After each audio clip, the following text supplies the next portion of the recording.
वालिहि सल्लल्लाहु अलैहि वसल्लम। पानी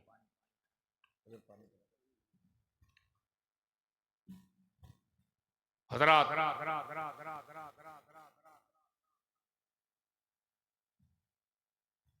जिस आयते करीमा की तिलावत से मैंने खुद को और आप सबको मुशर्रफ किया है,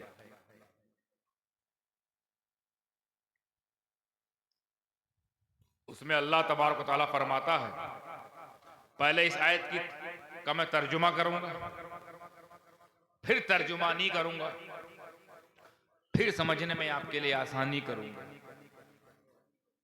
तो पहले तर्जुमा, फिर तर्जुमानी, फिर आसानी, फिर जगह पे समझानी।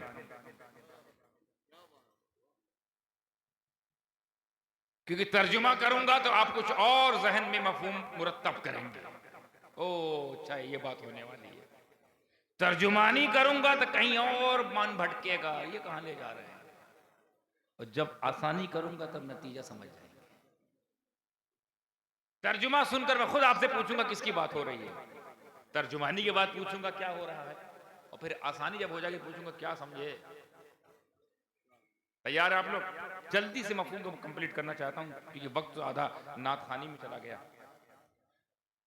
अल्लाह तबारक तआला कुरान फरमाता है, वलिल्लाहिल मसलुल आला,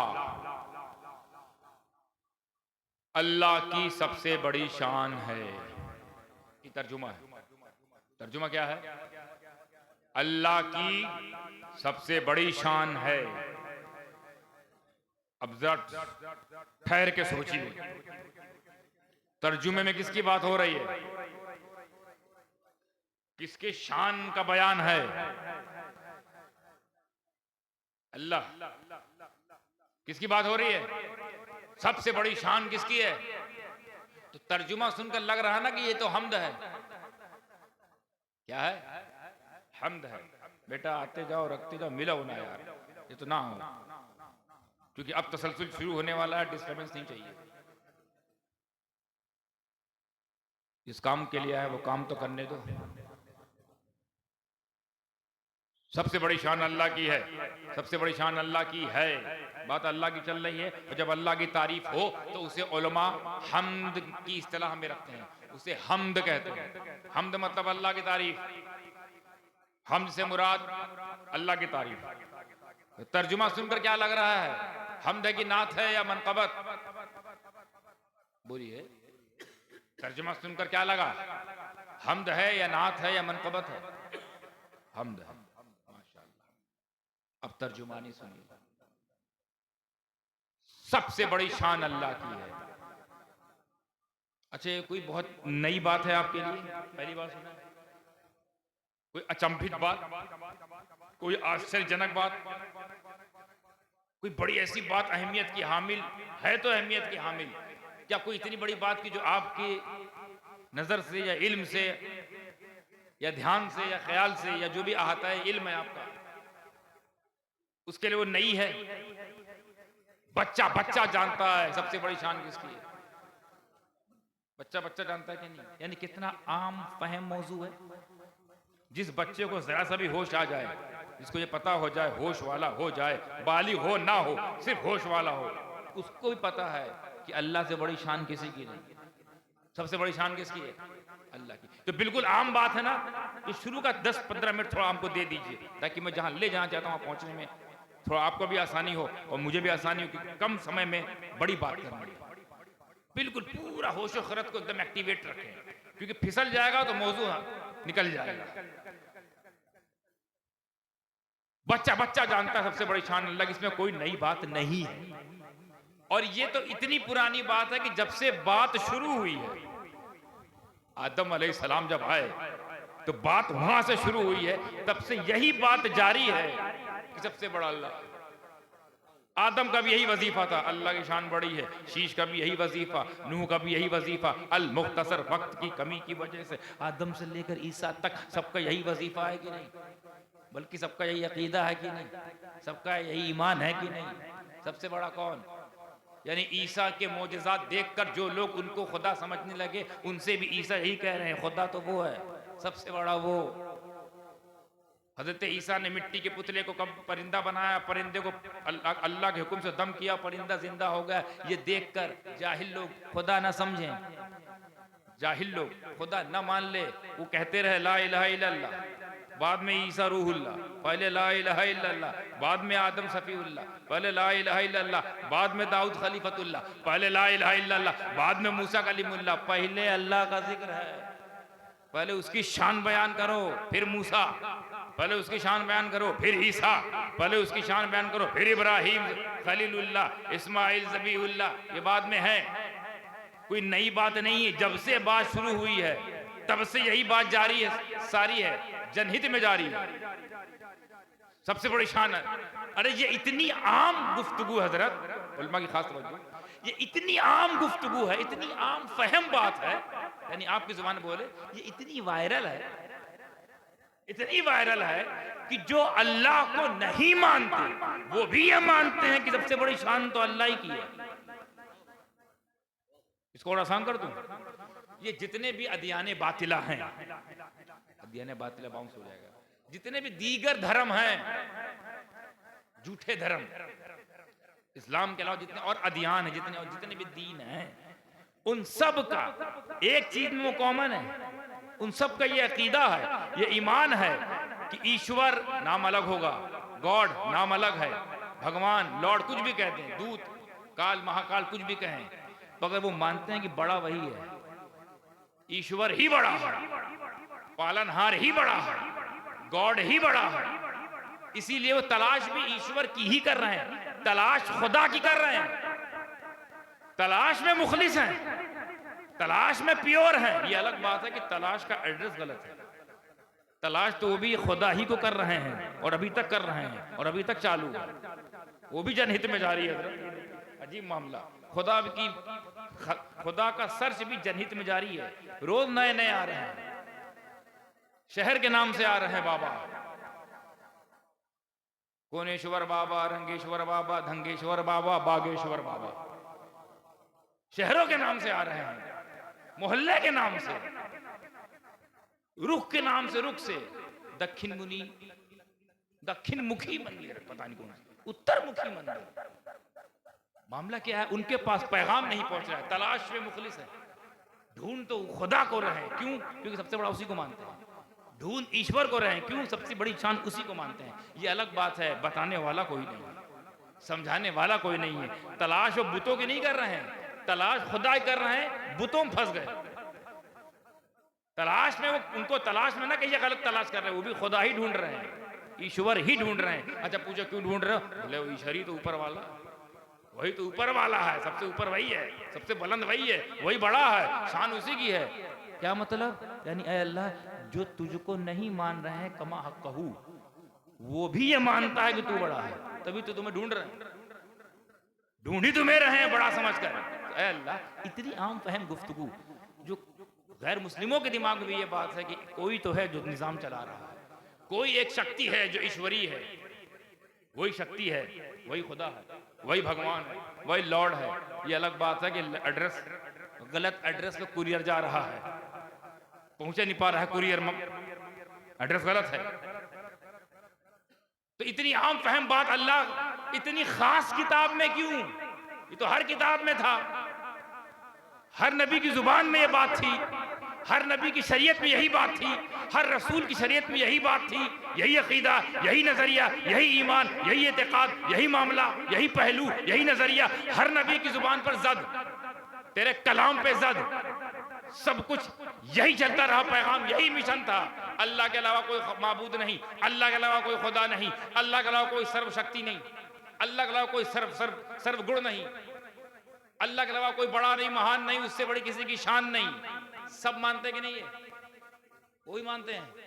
अलग बात है भटक गए बेचारे, अल्लाह उन्हें भी हिदायत दे, मानते वो भी हैं, इसलिए तलाश कर रहे हैं, वरना पागल थोड़ी ढूंढेंगे, किसी के पास इतना टाइम आजकल नहीं है, मगर वो ढूंढ रहे हैं बेचारे, और रोज नहीं मिल रहे हैं, क्योंकि अभी तक कंप्लीट वाला मिला नहीं है, जो कंप्लीट है वो मिला नहीं है, तो सारे इनकम्प्लीट को इकट्ठा कर कंप्लीट किया जा रहा है। वो बेचारे काबिल रहम है वो लोग, तो तलाश तो खुदा कर रहे हैं पर खुदा वालों को छोड़कर, तलाश तो खुदा को कर रहे हैं पर रसूल खुदा को छोड़कर। खुदा मिलेगा जब रसूल खुदा मिलेंगे, खुदा मिलेगा जब असहाबे रसूल खुदा मिलेंगे, खुदा मिलेगा जब अहले बैत रसूल खुदा मिलेंगे, खुदा मिलेगा जब महबूबान रसूल खुदा मिलेंगे। खुदा तब मिलेगा जब खुदा वालों से लगे। इनको छोड़कर खुदा ढूंढोगे नहीं मिलेगा। और अल्लाह का ऐलान भी है, तुमको छोड़कर जो आएगा अपनी अकल से मुझ तक पहुंचेगा, भले सही अकल लगाया है, भले उसका अकीदा यही है कि मैं ही हूं जो चला रहा हूं, मगर मैं उसका होऊंगा नहीं। अकीदा दुरुस्त है उसका कि एक है जो चला रहा है मगर तुझे छोड़ के आ रहा है, नहीं मानूंगा। वायत कनेक्टिंग फ्लाइट से है, डायरेक्ट नहीं, डायरेक्ट नहीं। तो ऐ अल्लाह, इतनी आम गुफ्तगू और सबसे खास किताब में दर्ज है, तो अगर तर्जुमा है जो वही तेरी मुराद है, अगर जो तर्जुमा निकल के आ रहा है इस आयत का यही तेरी मुराद है, तो इस आयत की जरूरत क्या थी पहले ही से लोग जानते हैं। बच्चा बच्चा जानता है सबसे बड़ी शान तेरी है। अरे बड़ी छोड़ो, अरे अल्लाह, हम छोटी छोटी चीजों में भी तेरी शान ढूंढ लेते हैं। हमारा तो इतना पक्का अकीदा है तुझे लेकर। अरे अल्लाह, हम तो ऐसे हैं, ऐसे बंदे हैं तेरे कि अगर कोई पेड़ हो, पेड़ की टहनियों पर या पत्तों पर अल्लाह लिख के आ जाए, मोहम्मद लिख के आ जाए, तो हमारे मुंह से बेसाख्ता निकलता है, बेसाख्ता निकलता है। ये देखो अल्लाह की शान, देखो अल्लाह की शान देखो। कोई हमें ये नहीं बोलता पेड़ की करामत देखो, कोई नहीं बोलता पेड़ का तसव्वुफ देखो, कोई नहीं कहता कि टहनियों की रूहानियत देखो। अल्लाह लिख दिया, लिखा अल्लाह ने, अपना ही नाम लिखा, अपनी ही क्रिएशन में अपना नाम जाहिर कर दिया। तो हमारे मुंह से क्या निकलता है? अल्लाह की शान देखो, पेड़ पे क्या लिख के आया। बादल में कभी अगर, अरे छोड़ो अल्लाह मोहम्मद छोड़ो, घोड़ा बन के आ जाए बादल में, तो घोड़ा, मेढक, कुकुर, तो वो भी देख के हम ये बोलते हैं बादल की शान नहीं है। अल्लाह की शान देखो, बादल में क्या बन के आ गया। कोई 6 माले से कोई बच्चा गिर जाए और जिंदा बचा रहा, कपड़ा झाड़ के चल दे, तो किसकी शान है? आप क्या बोलते हो कि बिल्डिंग की करामत है, तो या बच्चे की विलायत है, ये जमीन का वो नरम हो जाना है, क्या है ये? अल्लाह की शान। अय अल्लाह, छोटी छोटी चीज में तेरी शान हमें दिखती है, इतनी मोटी किताब में अपनी शान बयान करने की जरूरत क्या? और अगर बयान किया है, क्योंकि ये फाइनल किताब है, तो फाइनल किताब का मतलब कोई फाइनल पैगाम है। तो अगर फाइनल पैगाम कोई है तो मौला उसको आया कर। सिर्फ तर्जुमे तक बात रहेगी तो बात बिल्कुल आम है, किताब खास है। पैगाम आम, किताब खास, और किताब खास हो, पैगाम आम हो, ये समझ में नहीं आता। अरे अल्लाह, अगर तर्जुमा ही तेरा मकसद है तो इसका मतलब इसकी जरूरत नहीं, हर कोई जानता है। और कुरान में है इसका मतलब जरूरत है, कुरान में है इसका मतलब कुछ तो मफहूम बंधा है इससे, कुरान में है जिसका मतलब कुछ तो जाहिर करना चाहता है। तो ये हो गया तर्जुमा। अब सुनिए तर्जुमा। अल्लाह फरमाता, तर्जुमा देखिए, सबसे बड़ी शान मेरी है, मेरी शान सबसे बड़ी है, ये तर्जुमा है। अब अगर हम चांद को देखें, ये चांद, ये उसकी अपनी शान है या अल्लाह की शान है? चांद किसकी शान है? अल्लाह की शान है। सूरज अल्लाह की शान है। ये बगैर खंभों का शामियाना जिसे हम कहते हैं आसमान, ये किसकी शान है? ये जमीन जो बिछौना बिछी हुई है, ये किसकी शान है? कभी गौर किया है? जमीन पानी पर है, ये जमीन पानी पर है मगर कीचड़ नुमा नहीं है, ठोस है। नीचे पानी, ऊपर जमीन, मिट्टी, मगर क्या करिश्मा अल्लाह। हम पानी में तो घर बनाए तो घर तैर जाए, पानी में पूरा बिछौना बिछा दिया, किसकी शान है? ये पेड़, ये पौधे, पेड़ से ऑक्सीजन निकलना, हमारे से कार्बन डाई निकलना, फिर पेड़ कार्बन डाई लेना, ये सब सिस्टम, ये किसकी शान है? ये क्या याद दिलाता है कि अगर चांद है इसका मतलब कोई बनाने वाला है, अगर चांद है इसका मतलब अल्लाह है, सूरज है इसका मतलब अल्लाह है, अगर शाने देख रहे हैं इसका मतलब इस शान को बनाने वाला कोई तो है। और आसान कर दें, यानी चांद सूरज सिर्फ शान नहीं बल्कि दलील है अल्लाह की। ये जमीन दलील है अल्लाह की, जमीन है इसका मतलब अल्लाह है, आसमान है इसका मतलब अल्लाह है, चांद है इसका मतलब अल्लाह है, सूरज है इसका मतलब अल्लाह है। पहला आसमान, दूसरा आसमान, तीसरा आसमान होते होते वो जगह जो जगह ही नहीं है, जिसे लामका कहते हैं, वो है, तो इसका मतलब अल्लाह की शान, वो अल्लाह की दलील है, अल्लाह की दलील है। तो अब तर्जुमा ये भी हो सकता है कि सारी दलील मेरी है, सारी शान, सब शान, सबसे बड़ी शान मेरी है, तो ये सब भी शान है, ये भी जो तेरी है। चांद खुद से थोड़ी चमका है, तू चमका रहा है। सूरज खुद से रोशन नहीं हुआ, तू रोशन कर रहा है। तो रोशन करना इस बात की दलील है, कोई तो है जो चमका रहा है, कोई तो है जो रोशन कर रहा है, तो जो है वही तो खुदा है और सब उसी की शान है।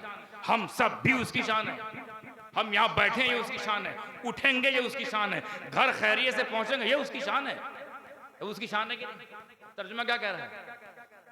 तर्जुमा ये नहीं कह रहा है सारी शान मेरी है, सब आ जाता है, सारी शान मेरी है, तर्जुमा होता सब आ जाता। ये भी नहीं कह रहा है बड़ी शान मेरी है, ये भी नहीं कह रहा है, कह रहा है सबसे बड़ी शान मेरी है, सबसे बड़ी शान। तो जब तर्जुमे पर गौर किया कि यहां अल्लाह सबसे बड़ी शान की बात कर रहा है, तो मैं इन शानों में जितनी शानें हैं, इन शानों में जो बड़ी शान है वो तलाश करने लगा। बड़ी शान कौन है? बड़ी शान क्या है? जैसे चांद भी शान है, सूरज भी शान है, यानी चांद भी दलील है, सूरज भी दलील है, आसमान भी शान है, जमीन भी शान है, आसमान भी दलील है, जमीन भी दलील है। तो मगर ये दलील तो है, अल्लाह की दलील तो है, मगर खामोश दलील है, बोलती दलील नहीं है। अल्लाह के शान है मगर खामोश शान है, बोलते हुए शान नहीं है। तो जरूरत थी कुछ अल्लाह बोलती शान भेजे, बोलती दलीलें भेजे। तो जब अल्लाह ने इरादा फरमाया कि बोलती हुई दलीलें भेजे, तो सिलसिला शुरू हो गया, आदम दलील बनकर जाओ, आदम मेरी शान बनकर जाओ। और जब तुमसे कोई पूछे खुदा कौन है, तो तुम बोलती दलील हो। चांद नहीं बोलेगा, तुम बोल देना खुदा वो है जिसके अलावा कोई माबूद नहीं, खुदा वो है जिसने मुझे भेजा है, खुदा वो है जो मुझे जिंदा रखे है, खुदा वो है जिसके हुक्म से मुझे मौत आएगी, मैं खुदा नहीं हूँ, खुदा वो है। अब बोलती दलीलें जा रही हैं, आदम से लेकर ईसा तक ये बोलती दलीलें, बोलती शान। आदम से लेकर ईसा तक सबकी यही बोली थी, खुदा सबसे बड़ा है, खुदा सबसे बड़ा है, खुदा सबसे बड़ा है। ये दुनिया, ये जहान, ये रंगबू, ये खुदा की वजह से है। ये अंबिया की तालीम, अंबिया की तरबियत इसी के इर्द गिर्द घूमती रही, इसी के इर्द गिर्द चलती रही। सब खुदा के दाई, सबने खुदा की तरफ दावत फरमाई, खुदा की शान है। मूसा कलीमुल्लाह के मौजज़ा देखकर हैरान होने वालों से मूसा कह रहे हैं खुदा की शान है, ईसा का मौजज़ा देखकर हैरान होने वालों से ईसा कह रहे हैं खुदा की शान है। इब्राहिम जब दलील, खुदाई दलील को काट दिया नमरूद की, ये दलील काटना और नार का गुलनार हो जाना देखकर लोग उन्हें कुछ और नजरिया बनाए, उनका भी कहना यही था बड़ी शान उसकी है, शान उधर ले जा रहे हैं, सब अल्लाह की तरफ ले जा रहे हैं। दलील ये भी है, दलील चांद भी है, दलील शान ये भी है, शान चांद भी है, मगर वो चुप है, ये बोल रहे हैं। दोनों खुदा के खुदा होने का दावा कर रहे हैं, एक खामोशी से चमकता हुआ और एक बोलता हुआ। तो बोलती दलीलें भी अल्लाह की, खामोश दलीलें भी अल्लाह की, बोलती शान भी अल्लाह की, खामोश शान भी अल्लाह की, खामोश दलीलें भी अल्लाह की। अब जरूरत पड़ी, अल्लाह ने फरमाया सारी शान मेरी है, नहीं। बड़ी शान मेरी है, नहीं। सबसे बड़ी शान मेरी, सबसे बड़ी शान है। तो समदानी अपने अक्ल के घोड़े दौड़ाता हुआ नतीजा जब निकाल के आया, तो नतीजा ऐसा निकला कि आशिकों के दिल फरहतो मसर्रत से लबरेज होकर झूम उठेंगे।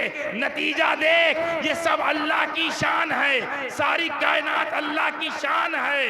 अंबिया अल्लाह की बड़ी शान है, अंबिया अल्लाह की बड़ी शान है। और इन अंबिया में सबसे बड़ा मुस्तफा, इस अंबिया में सबसे बड़ा मुस्तफा तो मेरे नबी अल्लाह की सबसे बड़ी शान है। अब तर्जुमा निकल के आया, तर्जुमा ये नहीं है कि सारी शान मेरी है, तर्जुमा ये नहीं है बड़ी शान मेरी है, तर्जुमा ये है सबसे बड़ी शान मेरी है। तो सबसे बड़ा खुदा के बाद अगर कोई कायनात में है तो उस शान का नाम मुस्तफा है। अब इस आयत के जरिए हम्द नजर नहीं आ रही है, अब ये आयत मुस्तफा की नात बनकर ये कहने लगी कि सारी शान मेरी है, मुस्तफा मेरी सबसे बड़ी शान है, मुस्तफा मेरी सबसे बड़ी शान है। यानी मेरी सबसे बड़ी शान का नाम, मैं भैया आशिक हो तो ऐसा हो कि अपनी तारीफ में भी अपने महबूब की तारीफ का पहलू रख दे। हाँ, माशूक भी हो फिर रसूलुल्लाह जैसा, जिनका जिंदगी का मकसद ही अल्लाह और उसके दीन के लिए पूरा निजाम सेटअप करना, सबसे बड़ी। अब पता है अंबिया जो है, अंबिया की जो पूरी गिरोह है, पूरी जमात, ये अल्लाह की दलीलें हैं। मानना ही पड़ेगा अल्लाह की दलील, हदीस है कि उलूहियत की दलील नबूवत है, उलूहियत की दलील नबूवत है। वरना बताओ, जब तक नबूवत नहीं आई थी कोई अल्लाह को पहचाना था? जब तक नबूवत नहीं आई, रिसालत नहीं आई, किसी को अल्लाह के अल्लाह होने का इल्म था? हालांकि अल्लाह था, इल्म नहीं था। अल्लाह था, रसाई नहीं थी। अल्लाह था, पहुंच नहीं थी। दलीलें थी, बता नहीं रही थी। पर आदम आए, आदम से ईसा तक सिलसिला हुआ। जब नबूवत जाहिर हुई तब उलूहियत मालूम हुई। नबूवत जाहिर हुई तब उलूहियत मालूम हुई। इसका मतलब उलूहियत की दलील नबूवत है। नबी ने बताया खुदा एक है, वरना खुदा को देखा किसने था जो माने?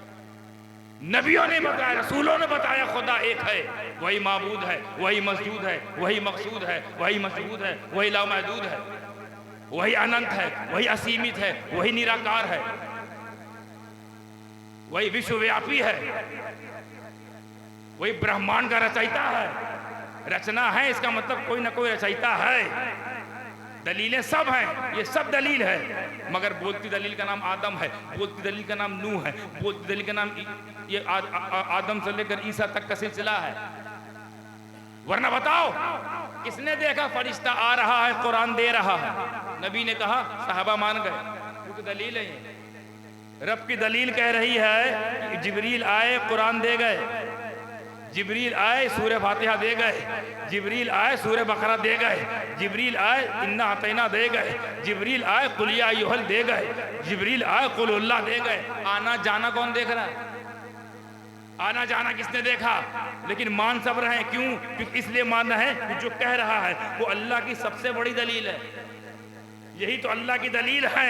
ये कह रहे हैं, वो मानना ही है। इन्होंने कहा अल्लाह एक है, तो इस बात की दलील है अल्लाह एक ही है। इन्होंने कहा अल्लाह ही माबूद है, तो इस बात की दलील है अल्लाह ही माबूद है। वरना कौन बताइए? बगैर नबी के किसी को खुदा मिला? मिलेगा? वो दलालत देते गए, वो गवाही देते गए, वो शहादत देते गए। साहबा मानते गए, हवारीजीन मानते गए, मोमिनीन मानते गए, ईमान लाते गए। क्यों? उनमें से किसी ने अल्लाह को नहीं देखा, उनमें से किसी ने अल्लाह को नहीं महसूस किया। महसूस किया होगा, मगर जिसे कहते ना अल्लाह को देखकर मानना, तो किसी ने नहीं देखा। मगर जिसको देखा है ना, वो मुस्तफ़ा है। और वो कौन है? वो दलील है, अल्लाह ही की जो दलील है, वो अल्लाह ही की जो दलील है, तो मानना पड़ेगा। अच्छा, एक नुक्ते की बात बताऊं, फिर आगे बढ़ता हूं। उलमा की भी खास तवज्जो इस नुक्ते पर। जरा तसव्वुर कीजिए, जिब्रील आए, सूरह कौसर दे गए, इन्ना अतैनाकल कौसर फसल्लि लिरब्बिका वनहर इन्ना शानिक वल अबतर, ये दे गए। अब ये किसके बीच की बात है? अल्लाह, जिब्रील, मुस्तफ़ा, ये तीन के अलावा कोई जाना नहीं जाना। किसके मुंह से निकल रहा है? साहबा के सामने मुस्तफ़ा जान रहमत के मुंह से निकल रहा है। क्या निकल के आ रहा है? इन्ना अतैनाकल कौसर फसल्लि लिरब्बिका वनहर इन्ना शानिक वल अबतर। अरबी में है ना। और रसूल पाक जो हदीस बयान करते थे, अपनी बात बयान करते थे, वो किस लैंग्वेज में? अरबी में। हदीस भी अरबी में, कुरान भी अरबी में, दोनों अरबी में है। और दोनों मुस्तफ़ा की जुबान से सादिर हो रहे हैं। दोनों मुस्तफ़ा जान रहमत की जुबान से ही निकल रहे हैं। कुरान भी, हदीस भी, कुरान भी, हदीस भी। अब हम ये कैसे समझे कि कुरान कौन सी है? भाई कुरान भी अरबी में, हदीस भी अरबी में। अब ये कुरान का हिस्सा है, ये हदीस का हिस्सा है। ये फैसला कब होता है? ये फैसला बहुत आसान जवाब है इसका। जिब्रील आए, मुस्तफ़ा को सूरह कौसर दिया, और मुस्तफ़ा जाने रहमत अब आयत पढ़कर फरमाते हैं, अभी जिब्रील आए थे और ये आयत पेश करके गए हैं। कौन सी आयत? इन्ना अतैनाकल कौसर फसल्लि लिरब्बिका वनहर इन्ना शानिक वल अबतर। ये तो कुरान है, लेकिन नबी जो कह रहे हैं अभी जिब्रील आए, सूरह कौसर दे गए। सूरह कौसर तो कुरान है, पर अब जो मुस्तफ़ा कह रहे हैं जिब्रील आए और ये आयत दे गए, ये कुरान है कि हदीस है? यानी ये तो कुरान की आयत है, लेकिन ये एड्रेस करना, ये बताना, ये पॉइंट आउट करना कि जिब्रील आए, ये तो कुरान नहीं है, तो हदीस है, वही नबी की कौल है। ये आयत दे गए, अल्लाह नाजिल फरमाया, वो लेकर आए, मुझ तक पहुंचाए, हमने तुमको सुनाया ये आयत, जिब्रील लेकर आए। आयत तो कुरान है, बाकी जो बात बताई वो हदीस है, बाकी जो बात बताई वो हदीस है। अब आप गौर कीजिए, बगैर हदीस के कुरान नहीं मिल पा रहा है। अब तो समझो रसूल की अहमियत। बगैर नबी की जुबान के, बगैर नबी के कौल से कुरान नहीं मिल रहा। कुरान भी तब साबित होगा कुरान है जब मुस्तफा कहेंगे ये कुरान है। तो ये कुरान है कहना, ये हदीस है। ये कुरान है कहना, ये हदीस है। तो नतीजा ये निकल के आता है कि जब जब बगैर हदीस के कुरान नहीं मिल सकता तो बगैर हबीब के रहमान कैसे मिल जाएगा? ये कौन सा रास्ता चल रही? डायरेक्ट वाला। डायरेक्ट तो कुरान नहीं मिला, डायरेक्ट कुरान वाला मिल जाएगा। ये कहां से हो सकता है? अब आइए वहां पर ले जाने की कोशिश करता हूँ 10 मिनट में, जहां के लिए मैंने समा बांधा। आप सोच रहे हैं मामला गौसे आजम का है, बात जो रसूल आजम की हो, क्यों नहीं होगी भाई? सारा खजाना तो वहीं से मिलता है, सारा जमाना उन्हीं का है, दाना दाना उन्हीं का है, हर एक घराना उन्हीं का है। और क्या, तुम पैदा हो गए अपने घराने में, मगर पैदा हुए उनके लिए, हर एक घराने उनके लिए है, सबका आना जाना उनके लिए है। आदम से लेकर ईसा तक का आना जाना उनके लिए। क्या शान पाई है हम लोगों ने यार, कि ऐसे नबी पाए हैं जो जिस पर नबी लोग अपनी नबूवत को निसार कर दे। क्या बात है, ये हमारी शान है। तो जिस तरह उसूल सुन लिया, उसूल क्या था? नबूवत उलूहियत की दलील, ये उसूल है ना। इसी तरीके से आहा कमा कहू, इसी तरीके से जस्ट लाइक दिस। हदीस का अगला टुकड़ा, विलायत, विलायत नबूवत की दलील है, नबूवत उलूहियत की दलील है। उसी तरह विलायत, विलायत नबूवत की दलील है, विलायत नबूवत की शान है। तो जितने भी नबी हैं ये नबियों की शान है, जितने वली हैं, जितने वली हैं किसकी शान है, और जितने नबी हैं वो किसकी शान है? तो सारे नबी अल्लाह की शान, सारे नबी अल्लाह की शान, सारे वली नबियों की शान, सारे वली नबियों की शान। तो जो जिसकी शान है, जो वली जिस नबी की शान है, वो वली उसी मकाम पर है जिस मकाम पर वो नबी है। अब पहुंचे कहां ले जा रहा है? जो वली जिस नबी की शान है वो अपनी जमात में उसी नंबर पे है, जो वो नबी अपनी जमात में जिस नंबर पर। हर वली किसी ना किसी नबी की शान है कि नहीं? हर वली किसी ना किसी नबी की दलील है, हर वली किसी ना किसी नबी का साया है, हर वली किसी ना किसी नबी का शैडो है, हर वली किसी ना किसी नबी का परतो है, हर वली किसी ना किसी नबी का अक्स है, हर वली किसी ना किसी नबी का मजहर है, हर वली किसी ना किसी नबी का इजहार है, हर वली किसी ना किसी नबी के कदमों पर अपनी जिंदगी को अर्पित करता है। हर वली किसी ना किसी नबी का इजहार है, उसकी शान का इजहार है। बात समझ में आ गई? और दूसरी बात क्या, जो जिसकी शान है उसी मकाम पर रहेगा, जो नबी अपने मकाम पर है, अपनी शान में। बात समझ में आई? बात समझ में आ गई ना? हर वली किसी न किसी नबी के का परतो होता है, तो परतो होने की वजह से जो वली जिसका परतो होगा, जो वली जिसका परतो होगा, उसी तरह उसके अंदर भी खुसूसियत पाई जाएगी, उसी तरह उसका मकाम होगा, वही क्वालिटी इसके अंदर भी होगी, वही मामला इसके अंदर भी होगा, वही खुसूसियत इसके अंदर भी होगी। बस वहाँ मोजज़ा है, यहाँ करामत है, वहाँ नबूवत है, यहाँ विलायत है, वहाँ रसूल, वहाँ पर रिसालत है, यहाँ करामत है। शान एक है, बस स्टेटस ऊपर, स्टेटस थोड़ा बदल गया। वहाँ शान नबूवत है, यहाँ शान विलायत है, वहाँ शान रिसालत है, यहाँ शान रूहानियत है, शान कश्फ करामत है। शान है वही है, मगर नबी नहीं है ये।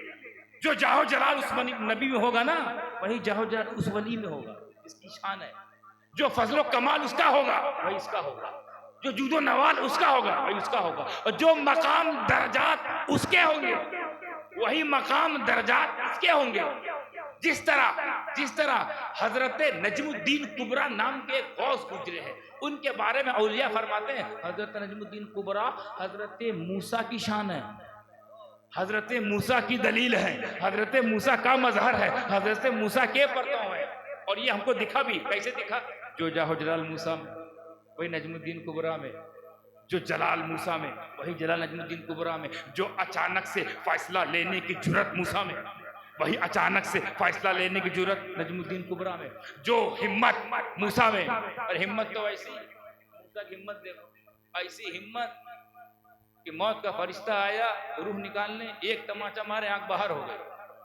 तो मौत के फरिश्ते को मारने हो तुम किस खेत की मूली हो? जो तुम्हें मारने आता उनको मार चुके हैं वो, आंख बाहर। फिर पहुंचे ऊपर, या अल्लाह, घबरा है, क्या जलाल है उनका। बोले क्या हुआ? मैं उनके पास, तेरे हुक्म से मैं उनके पास गया, मैंने कहा मैं आया हूं। बोले किस लिए आए हो? रूह निकालने। तो मार दिए, आंख बाहर। तो अल्लाह फरमाया दोबारा आ जाओ। बोले या अल्लाह, हिम्मत नहीं है मेरी दोबारा जाने की, एक तो बाहर हो चुकी है। फिर अल्लाह हुक्म से तो फिर अंदर हो ही जाएगी, अल्लाह का हुक्म कुन फयकुन। मगर नतीजा बता रहा हूँ, बाहर हो गई, डरे, दहशत। फिर भेज रहा है अल्लाह, फिर भेज रहा है। बोले सुनो, अब कि लेने नहीं, पूछने भेज रहा हूँ। लेने वाला काम तो हो गया, नतीजा मिल गया तुमको, अब लेना नहीं, पूछना है। हाँ क्या पूछना है मेरे मौला? पूछना ये है कि तुम्हें जिंदा कितना रहना है, कब तक रहोगे। एक काम करो, एक बकरी ले जाओ, कोई बकरी थी किसी किसी किसी कबीले की, बनी कल्ब की, कहाँ की थी, उसको ले जाओ और उस पर मूसा का हाथ रखवाओ और फिर हाथ हटवा दो। फिर कहना, ऐ मूसा, जितने बाल तेरे अंदर हथेली के अंदर आए हैं उतनी उम्र तुझे दे दी जाएगी। वही हुआ। पहुंचे नीचे मूसा के पास, डरते डरते, कांपते कांपते। वो डेंजर मानस, तो यार भाई कोई गलती हमारे यहाँ, तो अल्लाह हुक्म से आया, ये तमाचा पड़ा, बाहर हो गया, एक बच्ची लेके आया हूँ, मौला रहम फरमा मेरे हाल पे। डरते डरते पता चला कि फरिश्तों की भी हालत खराब रहती है नबियों के सामने, ये भी एक नतीजा निकल के आता है। पहुंचे, देखा बकरी उकरी लेके। बोली ये क्या? फिर आ गए? बोले हाँ अल्लाह के हुक्म से आया, मैं अपनी मर्जी से नहीं आया हूँ, अल्लाह ने भेजा तो आया हूँ। क्या करने आए हो? बोले बकरी। ये क्या लेके आए? बोले बकरी। बोले कि उस पे हाथ रखो, अल्लाह हुक्म है, अल्लाह का हुक्म तो हर कोई माने। हाथ रख दिया। बोले आप? बोले आपके नीचे जितने भी आए होंगे रोए, हजारों आए होंगे, लाखों आएंगे। हाँ फिर क्या होगा? उतनी आपको अल्लाह जिंदगी दे देगा। अच्छा उसके बाद क्या होगा? बोले हजर उसके बाद फिर मैं आऊंगा। डर डर के बोले फिर क्या करने आओगे? फिर रूह निकालने। मतलब इतने साल बाद फिर तुम ही आओगे और रूह निकालने आओगे? तो जब इतनी देर बाद आने वाले हो, आखिर आना ही है, तो अभी ले जाओ। इस तरह उनका मामला हल हुआ, डरते डरते। नबियों की बारगाह में फरिश्ते भी कांपते हैं बाबू। ये लोग आए नए नए लोग, नबी ही की तरह हो गए, माअल्लाह। फरिश्ते की हालत खराब है, हालांकि उनको पसीना नहीं आता, वो नूरी हैं, पर हम मुहावरन कहा जाए, पसीने पसीने हो जाए फरिश्ते। और ये मदीने मदीना करें अपनी तरह, मदीना हमारी तरह, मदीने वाला हमारी तरह। अब मैं सैयद की तरह हो नहीं पा रहे हो, नबी की तरह होने की बात कर। सैयद की तरह नहीं हो सकते तुम। बात आई तो कह देता हूं भैया, आप उसूल बताओ, उसूल, अपनी बन की बात नहीं कर रहा हूं, नबी कुरान हदीस की रोशनी में आप सैयद की तरह नहीं हो सकते, ये जाए कि नबी की तरह होंगे। बात कहीं और जा रही है, मगर समझाए तो, निकली तो बताए तो। आप अगर अमीर हैं, ज़कात देते हैं, गरीब हैं, ले लेते हैं, और हम, हमारे लिए क्या? अमीर हों तो दें, गरीब हों तो हम तुम्हारे बराबर नहीं बाबू, और तू हमारे बराबर। तुम अमीर हो जाओ तो दो, ठीक है, हम अमीर हो जाएं तो दे, ठीक है, बराबर तो हैं। अच्छा ठीक है, अब गरीब हो के देखो, तुम गरीब हो ले लो, हम गरीब हो नहीं ले सकते, नहीं ले सकते। ज़कात के लेन देन में हमारे बराबर नहीं हो पा रहा, ज़कात के लेन देन हमारे बराबर नहीं हो पा रहा।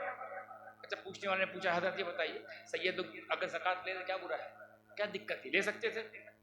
तुरंत हदीस के मफहूम में रहनुमाई फरमाई, ज़कात माल का मैल है, ज़कात माल का मैल है, मैल उम्मत में बटेगी, तहारत में नहीं। जो ताहिरा के बेटे हों, जो मुतहरा के बेटे हों, जो पाकों के बेटे हों, उनको मैल दोगे? उनको देना है तो माल दो, वो भी हलाल दो, माल दो, मैल आपस में बांटो। ज़कात लो दो आपस में, मैल है बांटो, ताकि बाकी माल पाक हो जाए। सैयदों का माल में कुछ गंदगी आ जाए वो दे दें, पर गंदगी लेना।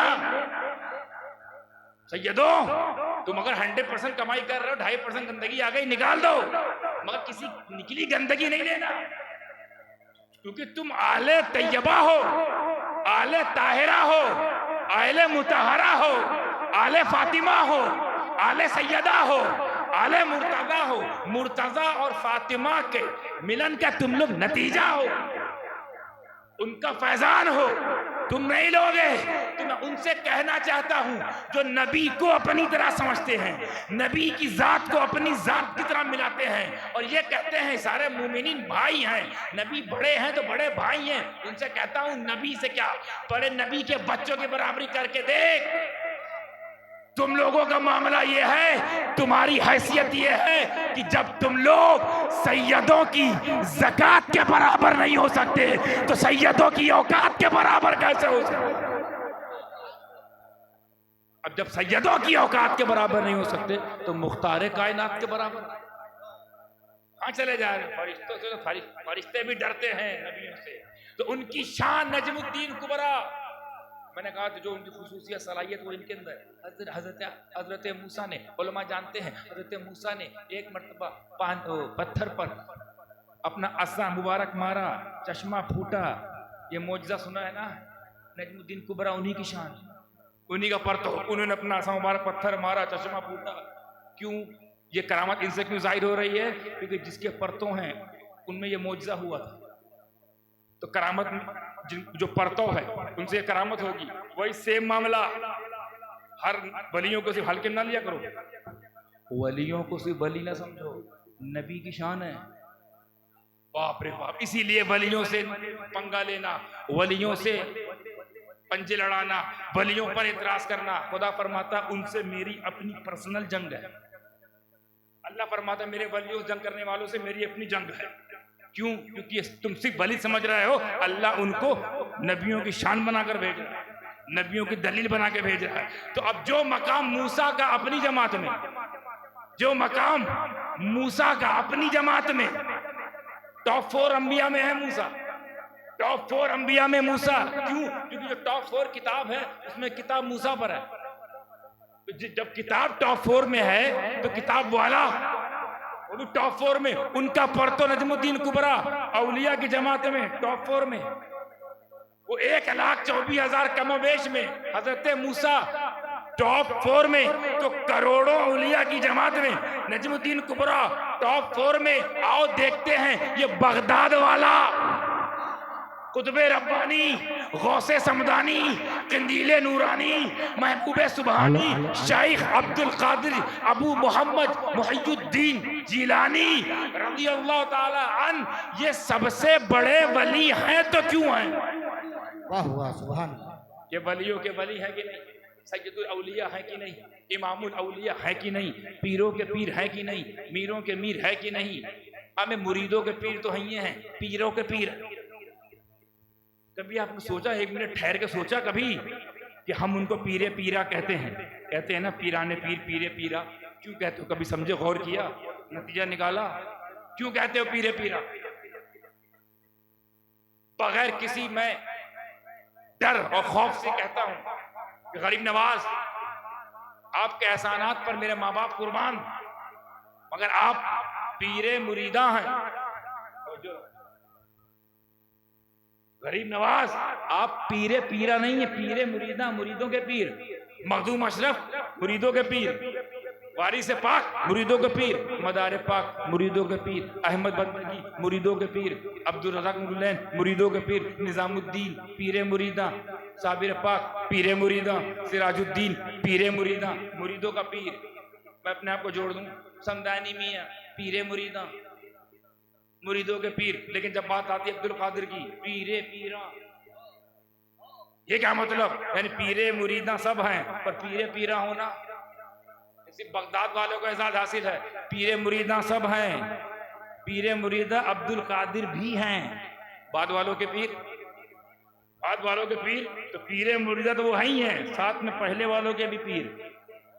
पीरे पीरा, पीरों का पीर, मुरीदों का पीर तो सब है, मगर पीरों का पीर अब्दुल कादिर क्यों?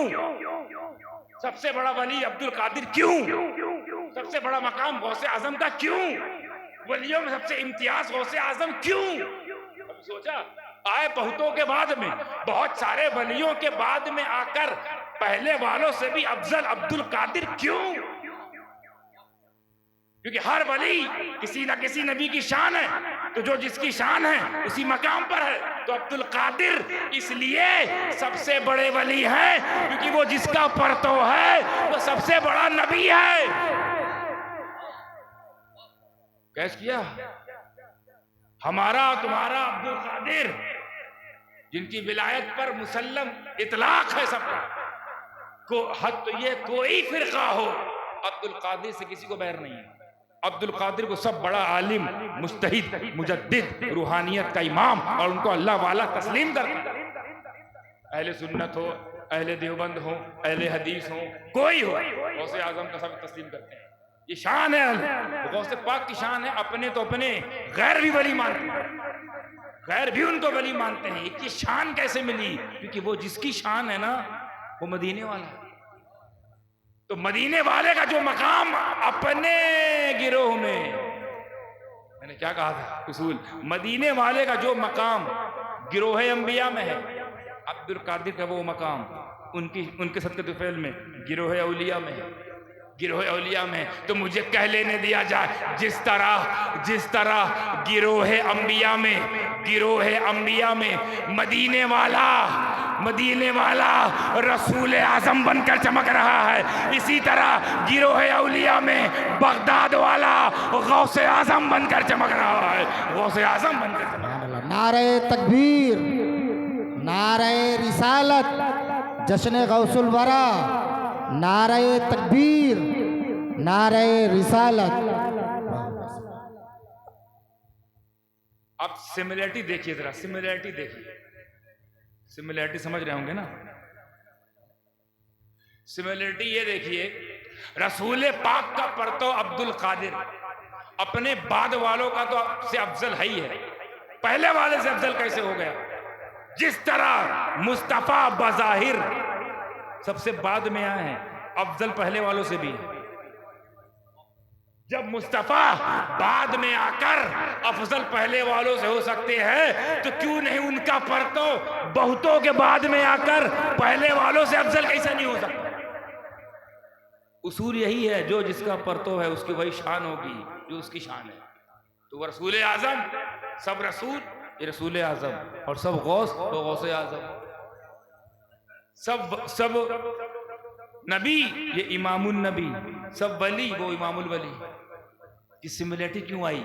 कभी कभी आप सोचते होंगे ना कि अपने पहले सबसे इतनी बाद में आकर भी वो सबसे बड़े वली कैसे हो सकते हैं? जवाब यही है कि सबसे बड़े के परतों, सबसे बड़े का परतो, इसीलिए उनकी शान सबसे बड़ी, उनका मकाम सबसे बड़ा। सारे औलिया जिनके आगे सर झुकाए हैं, कंधों पर जिनका कदम उठाए, कदम नाज अब्दुल कादिर, गरीब नवाज तो एक कदम आगे बढ़ गए।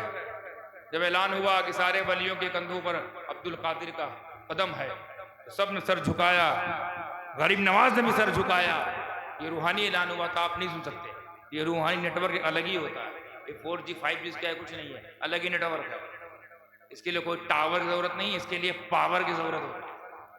वो पावर उनके पास अल्लाह की दी हुई है, अल्लाह ही की देन है, वो गौसे आजम है, अल्लाह ही की देन है, वो गौजा आजम है। अल्लाह ही बनाता है तो कोई साबिर आजम बनता है, अल्लाह ही बनाता है तो कोई मखदूम आजम बनता है। यह देन अल्लाह की है, जाहिर इनसे होती है, पावर अल्लाह की है, दिखती इनके अंदर है, दिया हुआ अल्लाह का है। मजहर इधर है, वो मस्दर है, ये मजहर है।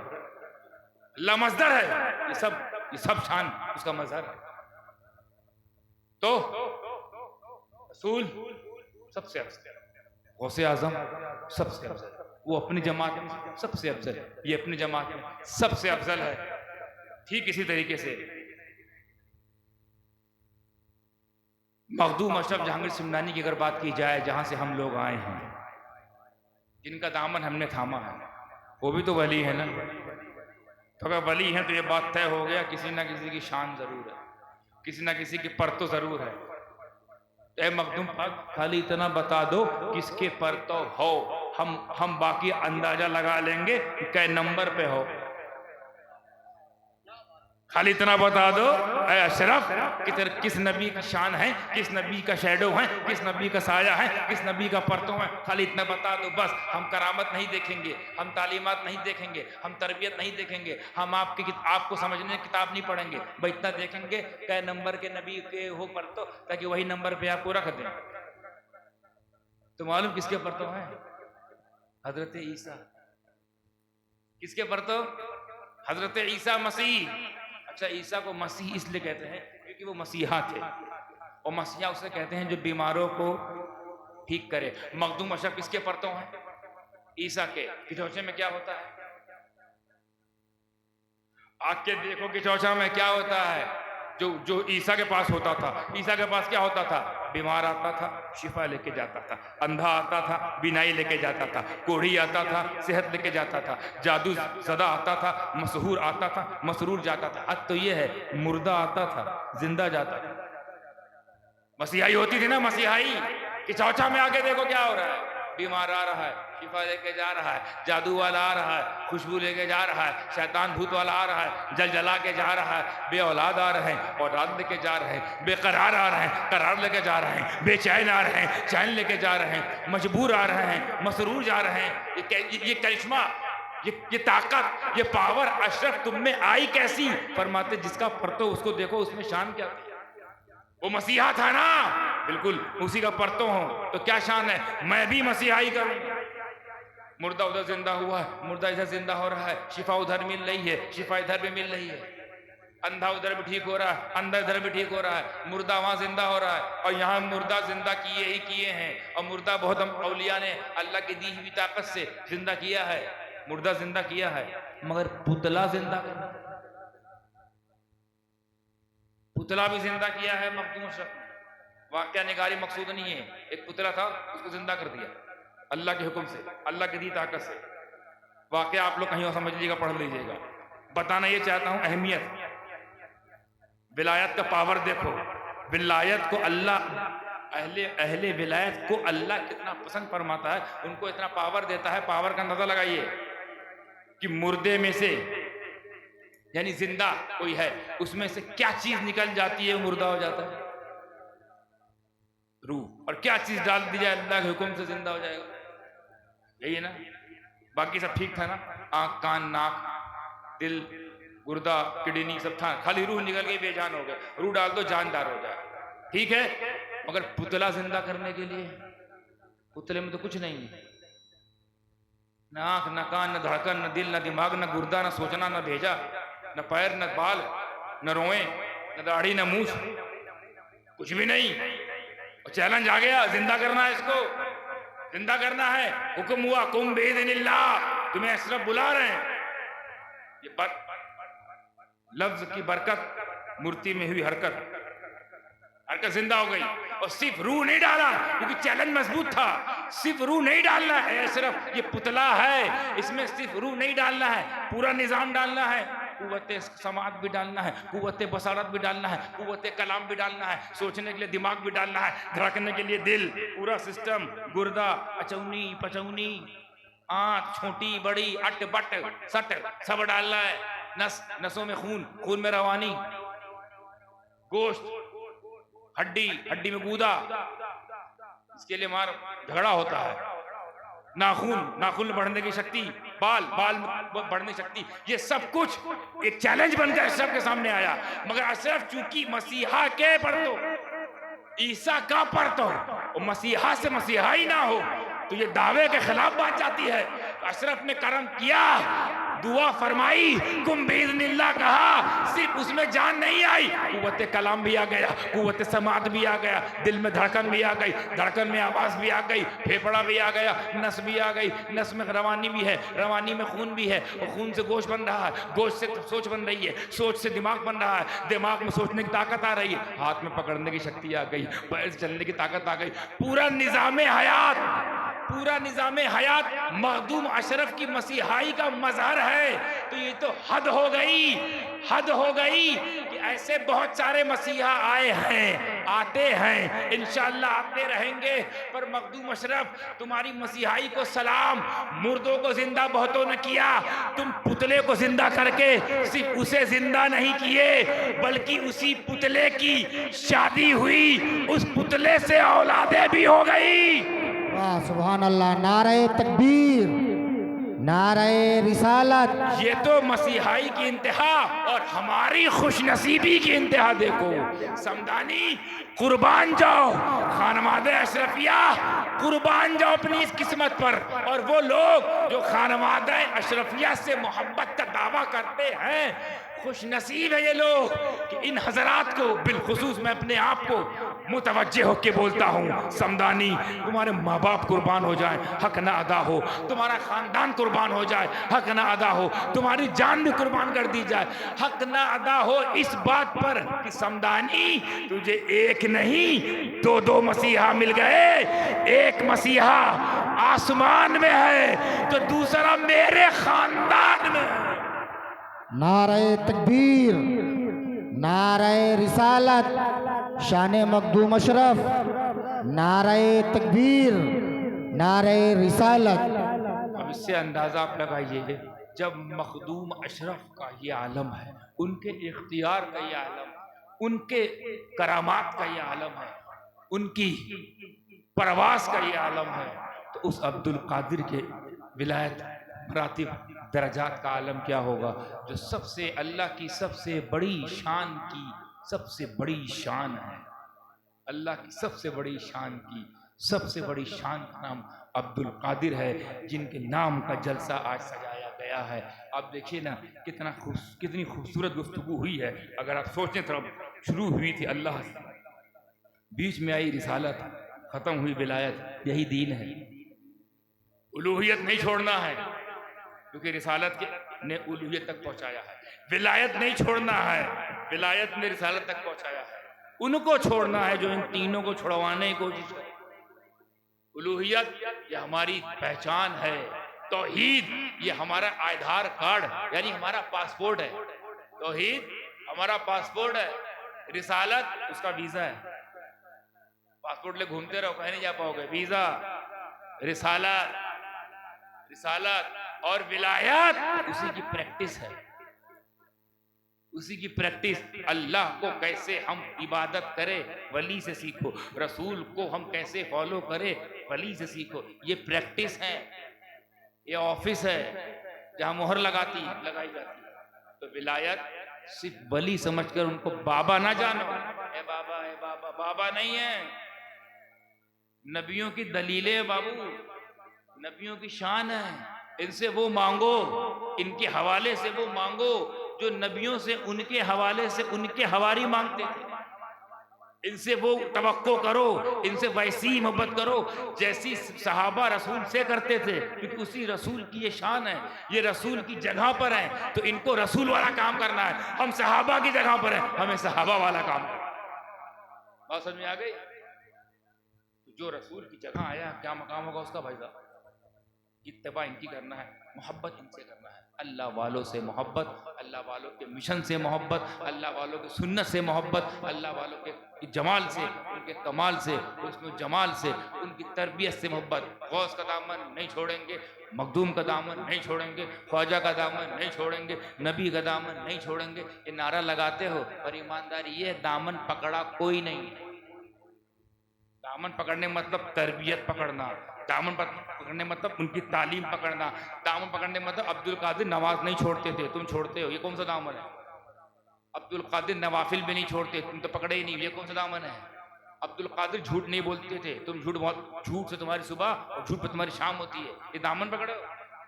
झूठे लोग झूठ के दावे नहीं, दामन पकड़ने का तब बात दावा करो जब वाकई उनकी तरबियत पकड़ो। रसूल का दामन कौन नहीं पकड़ने दावा करता है? और ईमानदारी बताओ, जैसा सिद्दीक ने पकड़ा था वैसा पकड़ो, जैसा फारूक ने पकड़ा था क्या वैसा पकड़ो? नहीं मेरे भाई, जागो, इससे पहले कि तुम्हारी आंखें हमेशा के लिए बंद हो जाए, आंख खोलो। सिर्फ पकड़ने से काम नहीं चलेगा, तरबियत को पकड़ना होगा। तालीम, उनके पैगामात, उनके तरीक़े, उनके सुलूक को अपनाओ, इंशाअल्लाह वो आपको अपनाएंगे, अपने रंग में रंग दें। कोई बाईद नहीं, विलायत का रंग चढ़ा दे, कोई बड़ी बात नहीं। और उसके लिए प्रैक्टिस यही है, जैसे वलियों ने प्रैक्टिस की है उलूहियत को लेकर, रिसालत को लेकर, वो प्रैक्टिस आपको करना है। इंशाअल्लाह आप भी अल्लाह के महबूब बंदों में शामिल होंगे इस यकीन के साथ।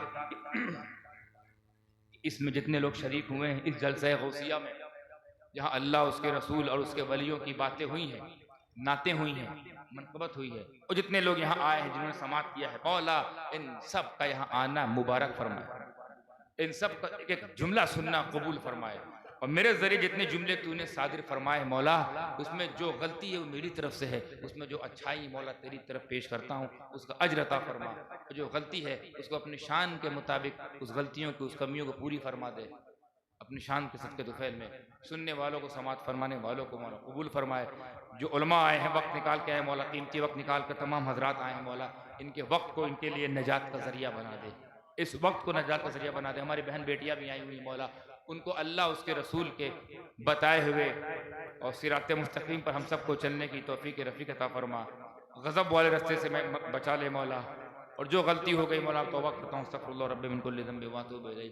सबको लिसानी की बिना पे कोई मामला हुआ हो मौला, तू गफ़ार है, माफ़ फरमाने वाला है, तू सत्तार है, ऐब को छुपाने वाला है मौला, तुझे तेरी शान सत्तारी का वास्ता, शान गफ़ारी का वास्ता हम सब की मदद फरमा, गैब से मदद फरमा, मुसलमानों पर ख़ास करम फरमा, इनके गुनाहों को माफ़ फरमा, हमारे मुल्क में चैन और अमन की हवा चला, हमारे मुल्क में भाईचारगी अता फरमा, हमारे मुल्क में सबको आज़ादाना ज़िंदगी गुजारने की तौफीक रफ़ीक अता फरमा, सभी को अपने अपने हक़ के मुताबिक, अपने अपने धर्म के मुताबिक, अपने अपने रसूमात के मुताबिक चैन और सुकून के साथ ज़िंदगी बसर करने वाला देश बना दे मौला। हमारे ये कौम को सलामत रख, ये कौम के गद्दारों को मौला उनके अंजाम तक पहुँचा, बिलखुसूस मुसलमानों के दुश्मनों को उनके अंजाम तक पहुँचा। वाखिर दावाना अनिल हम्दुलिल्लाहि रब्बिल आलमीन। मौला